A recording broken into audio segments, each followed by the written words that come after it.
Hello, friends. Now we are moving into the fifth unit, unit number 5, instrumental method of analysis. So, in this, we are going to study an electro-analytical methods. This is an introduction to the instrumental method of analysis. In this session, we are going to study about electro-analytical methods. You are well aware of this particular topic because already in laboratory you have done several experiments with conductometric and potentiometry titration.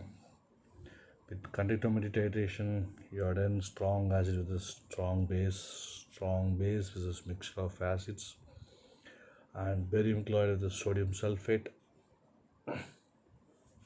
And in potentiometry titration, you measured the amount of iron content present in the ferrocerium sulfate. So those methods particularly classified as electroanalytical methods. That means we are putting some electrode in an electrolyte or solution.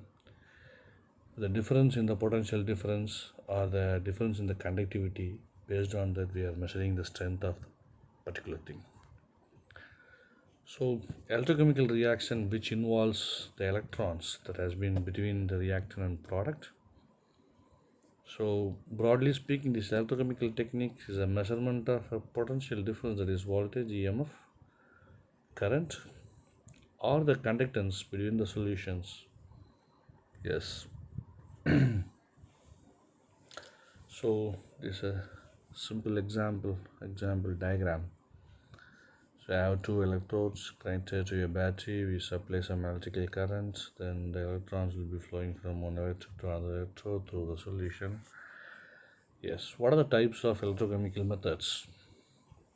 Two types which you already know is potentiometry and conductometry. So what is a potentiometry? It involves the measurement of potential difference between the electrodes. You remember, you will be dipping two electrodes in the electrolyte solution. One is a reference electrode and another was an indicator electrode. You remember that? Calomel electrode and platinum electrode? Yes. So it's immersed in the analysis solution, that is analyte. In case of potentiometry titration, what you finally observe? You observe the result by a graphical method, that is volume versus the potential difference. You will be getting a graph.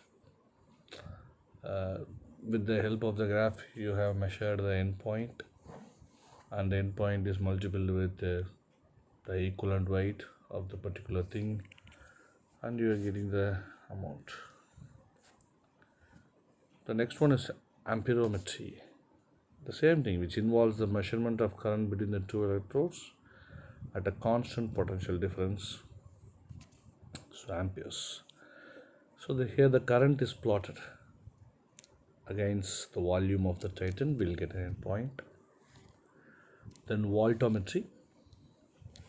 So it involves the change in concentration of an electroactive entity that happens because of oxidation or reduction at the layer of an indicator electrode.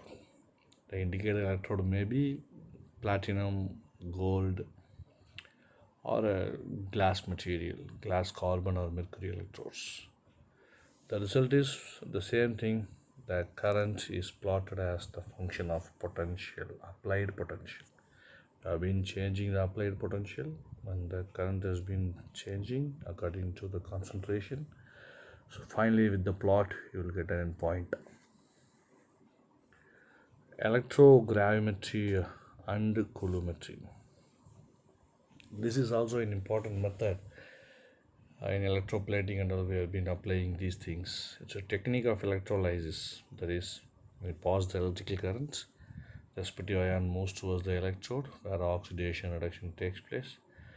At the end point, certain elements have been deposited over the electrodes. With the change in the weight of the electrode deposited, you can identify the things. So same coulometry, it depends upon the quantity of the current passed or measured. So finally, the conductometry titration. Yeah, you know that. Yeah, three different titration you have been done in your laboratory. So the measurement of conductance of a solution is measured by using a platinum electrode through a conductivity meter. When dissociation takes place, it may be strong acid, weak acid, strong base, or a weak base, depending upon the, if it is a salt, depending upon the solubility. You don't know barium chloride with sodium sulfate. These are the salts depending upon the soluble salts, their conductance, their mobility have been determined, and the endpoint has been plotted with the conductance versus the volume. Yes. So these are some analytical methods, electroanalytical methods that have been studied. So we'll move with the further methods with some advanced topic like AAS, HPLC, etc. Thank you.